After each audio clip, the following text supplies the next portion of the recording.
Lay the chain flat on the ground next to the tire. Make sure the cross-chain hooks are facing upward. Drape the chain over the top of the tire.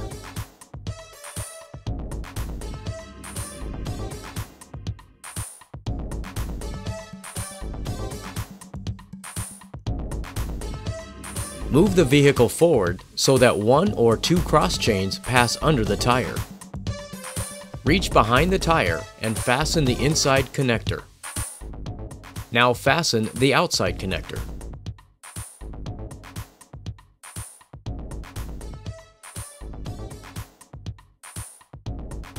Make sure the connector is tight.